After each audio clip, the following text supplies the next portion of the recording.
నీ జీవితం హ్యాపీగా ఉంటేనే నేను సంతోషంగా ఉంటాను. అవును, నువ్వు కనిపించకుండా వెళ్ళిపోయావన్న బాధ మీ అక్కలో ఎక్కడ ఉన్నట్టు లేదే.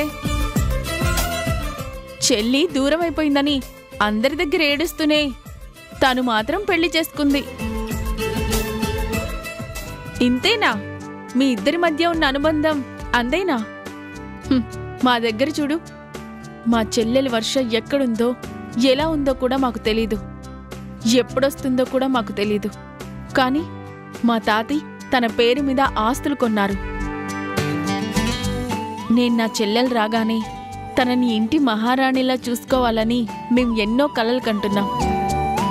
అది మేం బంధానికిచ్చే విలువ. రాణి గొప్పలు చెప్తూ ఉంటుంది కదా, తను అభిమానిస్తే ప్రాణం పెడతాను అని. మరి ప్రాణమైన నువ్వు దూరమైతే మీ అక్క ప్రాణం పోవాలి కదా. దీన్ని బట్టే అర్థమవుతుంది కదా తనదంతా నటన అని. ఏ విషయమైనా మనం చూసే దృష్టి బట్టి ఉంటుంది సమంత.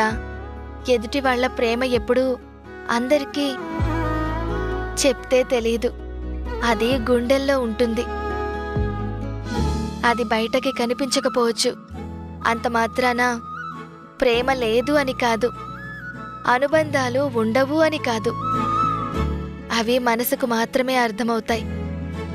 మీ అక్క మీద ఒక్క మాట కూడా పడనీయకుండా బాగా సపోర్ట్ చేస్తున్నావు. మీ అభిమానాన్ని చూస్తుంటే నాకు ముచ్చటేస్తుంది. కానీ నీ భవిష్యత్తును తలుచుకుంటేనే చాలా జాలిస్తుంది. ఈ ప్రపంచంలో నీకన్నా నష్టజాతకురాలు ఇంకెవరూ ఉండరేమో.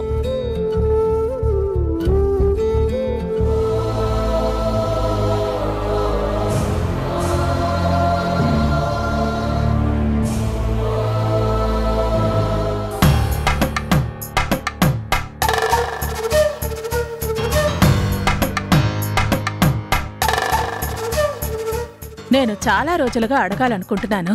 ఇదివరకు అన్నాన్ని కలిపి పక్కన పెట్టడం నేను చూడలేదు. ఇప్పుడు కొత్తగా చూస్తుంటే నాకు చాలా ఆశ్చర్యంగా ఉంది. ఇది నా మనవరాలు వర్ష కోసం. తనకు అన్నప్రాసనం జరగకముందే మాకు దూరం అయిపోయింది.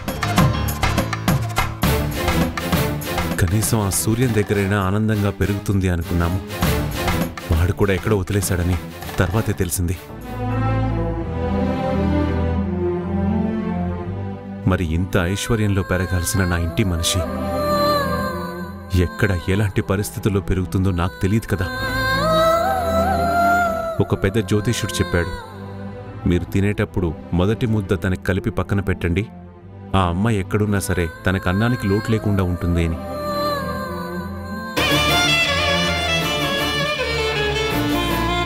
ఆ రోజు నుంచి ఇలా పెడుతున్నాం.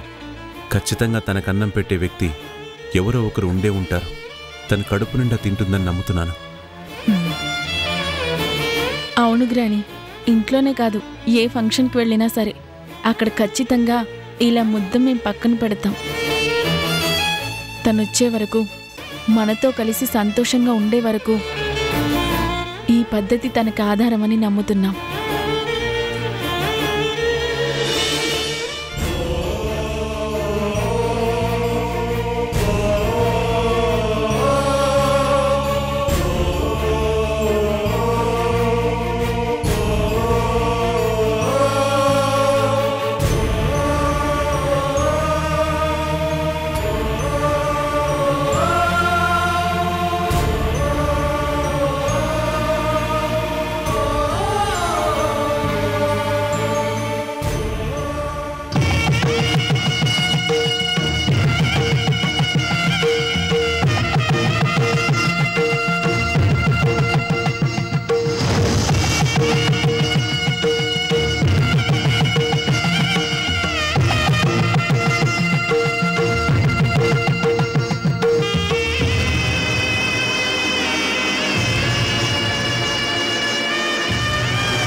చూసావా వర్ష, నువ్వే తన మనవరాలు అని తెలియక మీ తాతయ్య నిన్ను తిట్టారు. కానీ నీకోసమే తను తినే మొదటి ముద్దని నీకోసం పెట్టారు. మీ తాతయ్యకి మనవరాలంటే అంత అభిమానం.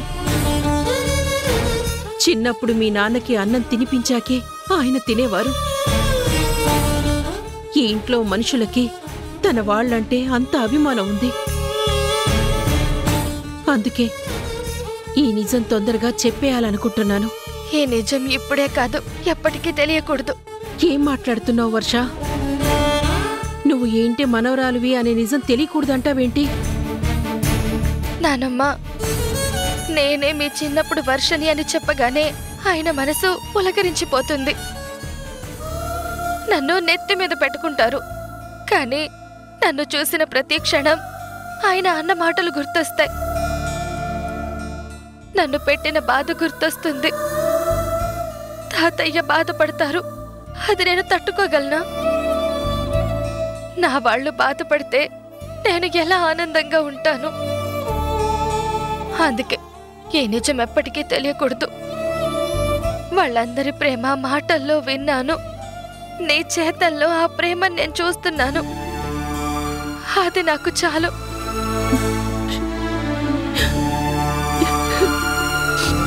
ఇదిగో, ఇది మీ తాతయ్య ముద్ద.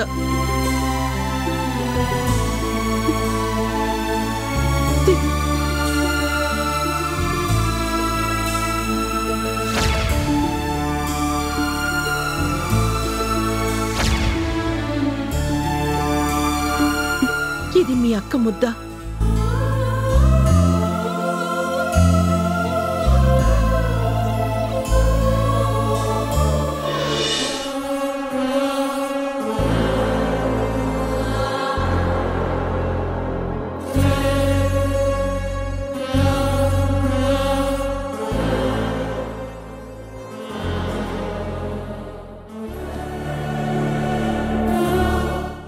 ఏంటి బాబుగారు, ఏమైంది? వంశీ బార్లో తాగి పడిపోయాడు తెలుసమ్మా. ఆ బార్ వాళ్ళు చూసి నాకు ఫోన్ చేశారు. తను ఎందుకు ఇలా చేస్తున్నాడో నాకు అర్థం కావట్లేదు. వంశీ చాలా మంచి వ్యక్తి, ఎంతో మంచి మనసున్న మనిషి, అందరినీ అభిమానించే ఒక మంచి స్నేహితుడు. అలాంటి వ్యక్తి ఈరోజు ఈ పరిస్థితికి వచ్చాడంటే ఖచ్చితంగా ఏదో ఒక కారణం ఉండుంటుంది. తనొక తప్పు చేస్తున్నాడని నాకు అర్థమవుతుంది. కానీ ఇదంతా ఎందుకు చేస్తున్నాడో నాకు అర్థం కావట్లేదు.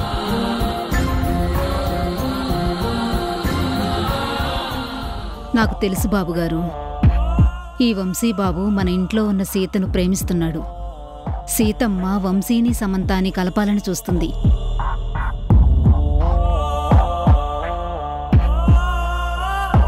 ఆ బాధను తట్టుకోలేక ఇలా మందుకు బానిసవుతున్నాడు. తన ప్రేమను అంగీకరించలేక సీత సతమతమవుతుంది. ఈ ఇంట్లో ఇంత గందరగోళం జరుగుతున్నా ఈ నిజాన్ని నేను మీకు చెప్పలేకపోతున్నాను.